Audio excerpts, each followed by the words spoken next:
O certo é que Jesus tinha morrido. E as mulheres, bem cedo, elas se dispuseram. Olha o que é adorar. Ouçam bem. Adorar, essas mulheres aqui, elas foram buscar um Jesus que estava o quê? Vamos lá. Elas foram buscar o quê? Um Jesus que estava o quê? Mas há uma coisa. Por que essas mulheres tinham amor por esse Jesus que estava morto? Vocês sabem muito bem no capítulo 12 que Jesus já tinha sido ungido. E ele disse, essa unção é para o meu corpo. Só que quando você chega aqui, ouçam bem, que nós vamos ter aqui 3 pilares para formar um verdadeiro adorador. Elas saem pela manhã bem cedinho. Se fosse ao sábado, elas saíram à tarde. Deixa eu só dizer uma coisa para vocês. Quando Jesus morreu, logo que ele morreu, já no fim da tarde do sábado, ele ressuscitou. Ele não ficou até passar o dia, como falo. Nós temos, eu não vou entrar nesse detalhe, mas se for pela a contagem hebraica, ele ressuscitou logo no fim do sábado à tarde. E quando essas mulheres vão buscar a Jesus, ouçam bem, elas vão buscar a Jesus Cristo, elas têm a ideia de que ele é um homem morto. Elas queriam pelo menos, porque adorador de verdade, ele quer o culto, porque tem irmão que diz assim, eu só quero adorar só se tiver coisa boa. Mas crente de verdade, ela disse, não, nem que ele esteja só um defunto, mas ele curou, ele abençoou, ele fez tudo. Nós queremos ele aqui. Deixa ele bem aqui, nós queremos adorar. Até ele morto, nós queremos adorar. E elas pegaram e foram para lá. E quando elas vão chegando pela manhã, a Bíblia diz que para facilitar, olhe para cá, Deus vai abençoando o adorador quando ele se dispõe. Quando você chega aqui no texto, a Bíblia diz que elas foram adorar, aliás, elas foram buscar e ungir o corpo do Senhor. Mas no meio da caminhada, elas se preocupavam, quem vai tirar a pedra? Quando você se dispõe a adorar, olha, venha para o culto mesmo que tu tenha mole, venha para o culto mesmo que tu esteja lascado, venha para o culto mesmo que tu esteja acabado, venha para o culto mesmo que tenha problema em casa. Enquanto você já vem, o Senhor já vai trabalhando, ele já vai abençoando, ele já vai mandando tirar. Elas foram, porque Jesus não estava mais lá. E ele não precisava de anjo para tirar a pedra para ele, porque se você pegar João capítulo 20, verso 19, a Bíblia diz que as portas estavam trancadas e quem foi que entrou lá?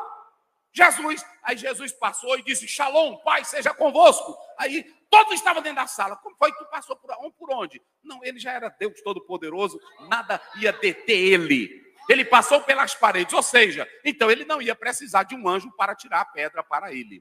O anjo foi lá para remover a pedra para as mulheres. Quando eles vão, o anjo vai, elas vão indo ao caminho e tem aquela preocupação. Quando elas vão chegando lá pertinho, queridos, aí observem bem. O anjo disse às mulheres, olha, não tenhais medo. Elas foram com medo, elas foram com temor, elas foram com os problemas. Mas quando elas foram, o anjo tirou a pedra e o anjo já estava dizendo para elas, não tenhais medo. Eu sei quem vocês estão buscando. Aqui começa a primeira coisa que é muito interessante, vocês atentarem para uma coisa aqui. Aqui começa a base de toda a estrutura do cristianismo. Toda a estrutura. Se você chegar a olhar para o islamismo, a olhar para o judaísmo, olhar para o cristianismo, são as 3 grandes religiões do mundo, aonde elas são unicamente adoradoras de um só Deus. Só que no judaísmo, eles adoram só Deus, sem o Deus Pai, Filho e Espírito Santo. Só adora Yahvé. Deuteronômio 6:4. Só Deus. O islamismo adora somente o seu Deus. E quando esse Deus é Alá, não é o nosso Deus verdadeiro. E quando você vem para o cristianismo, adora a Jesus Cristo, o Filho de Deus. Então, a base do cristianismo é Cristo. A estrutura do cristianismo é Cristo, só com um diferencial. Quando vocês chegam nesse texto, a Bíblia diz que as mulheres chegaram lá e o anjo olhou para elas e disse, eu sei quem vocês estão buscando. Ele não está aqui, ele já fez o quê? Vamos lá, diga bem forte, ele já fez o quê? Então a base de uma adoração verdadeira, de um culto verdadeiro, de um louvor verdadeiro, começa com a consciência de que Jesus vive e de que ele reina para todo sempre. Queridos, Isso aqui é o que traz a adoração. É o que traz a adoração. Você saber que o Cristo que você adora, ele é vivo. Eu vou só dar um exemplo para vocês. Quando Jesus Cristo, ele vai, antes dele chegar, que o anjo diz, ele já ressuscitou, Maria Madalena ficou tão avexada que ela não esperou essa expressão, ressuscitou. Ela correu logo para dizer aos discípulos. As outras ficaram. Aí Jesus chegou. Quando Jesus chega, se vocês analisarem o texto, a Bíblia diz que naquele momento vai acontecer a primeira adoração. Isso é muito interessante. Quando você chega aí no versículo 9, a Bíblia diz que indo elas, adoraram a Cristo Jesus. Perceba bem, a primeira coisa, para você ser um adorador de Jesus de verdade, você precisa saber que ele está vivo. Você não vem ao culto adorar um Jesus morto. Você não vem ao culto adorar um profeta. Você não vem ao culto adorar um ser humano. Você vem adorar o Filho de Deus, aquele que está vivo. Quando você abre a sua Bíblia, em Apocalipse 5:3, a Bíblia diz, e viu toda a criação, debaixo da terra, em cima da terra, debaixo do mar, em todos os seus seres, dizendo ao que está assentado no trono, a ele ações de glória, a ele glória, a ele louvor para todos sempre. O Cordeiro de Deus vive, igreja.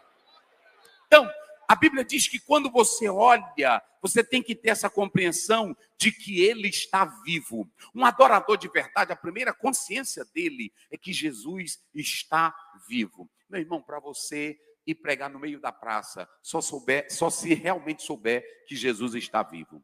Para você estar lá no meio do mato, e aí você sozinho dobrar o joelho e adorar, só se você tiver a certeza de que ele está vivo. Para você enfrentar cão, demônios, Satanás, só se você souber que ele está vivo dentro de você. Quem pode levantar as mãos e nesta noite ter essa consciência de que ele está vivo? Quando você lê Romanos 6:9, a Bíblia diz, sabendo que ele morreu e ressuscitou e já não morre mais, porque a morte não tem mais poder sobre ele. Quando você vai para 1 Coríntios 15:3, verso 4, Paulo diz assim, porque primeiramente eu vos entreguei o que eu recebi, que o Senhor Jesus Cristo morreu pelos nossos pecados, segundo as Escrituras, e ressuscitou ao terceiro dia, segundo as Escrituras. Ele está vivo, meus irmãos. Então a primeira coisa, um adorador de verdade, ele precisa ter essa consciência de que Jesus está vivo. O anjo olhou para as mulheres e disse assim, vocês estão buscando aquele que vive entre os mortos. Ele não está aqui, porque ele já... Quando você vai para Apocalipse 1:18, ele diz, eu vivo, mas eu já fui morto, mas agora eu vivo para todo sempre. Por que nós não adoramos a Alá? Alá é morto. Por que nós não adoramos a Maomé? Maomé é morto.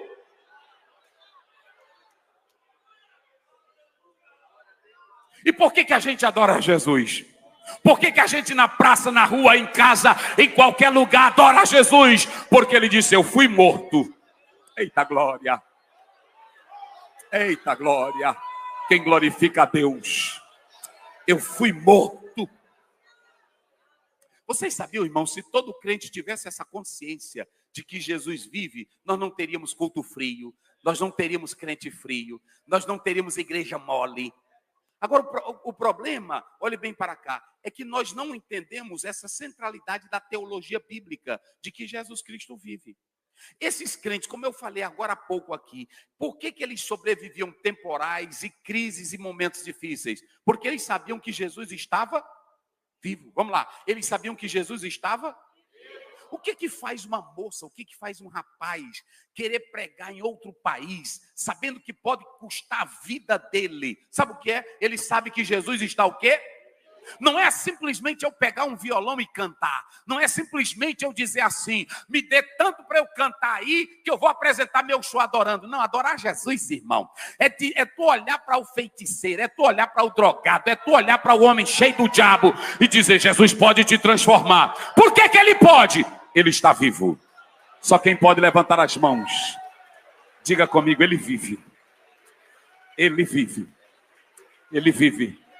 Grita a igreja, ele vive. Ele vive.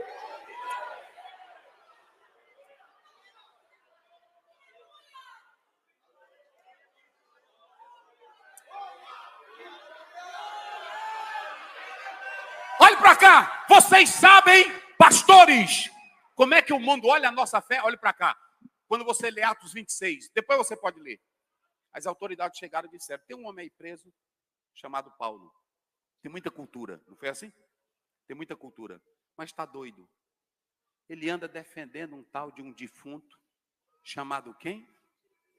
Olha como é que eles olham para nós. Anda pregando um defunto, chamado o quê? Jesus. Meu irmão, para uma pessoa olhar, você dizer assim para o seu professor, professor, Jesus quer te salvar. Para você dizer isso para ele, só se esse Jesus realmente viver dentro de você. Olha, para um pastor pegar um microfone e ir para o meio da rua. Um dia desse eu evangelizando, aí eu vi um irmão nosso, eu passei pelo rapaz, ele só não tinha tatuagem dentro dos olhos. E bebendo cachaça, sentado, e a mala do carro aberta, e o sonzão doido. E eu evangelizando mais os crentes. Aí eu disse, eu vou passar e vou ver qual é o crente que tem coragem de ir ali. E eu fiquei de longe. Aí nós passamos um monte de homens bebendo. Quando dá fé, lá vem um irmãozinho e entra no meio deles. Boa tarde, senhores. Eu sei que você está bebendo sua cachaça, mas eu quero falar que Jesus te ama. E entregou o folhetim, entregou. Irmão, para uma pessoa daquele jeito entrar no meio daquilo ali, daquela bagaceira, é só se tiver a certeza de que Cristo vive na vida dele. Então a primeira coisa para você adorar Jesus, você tem que ter a certeza que ele está o quê? Vivo. Ele está o quê? Vamos dizer bem forte. Ele está o quê? Vivo.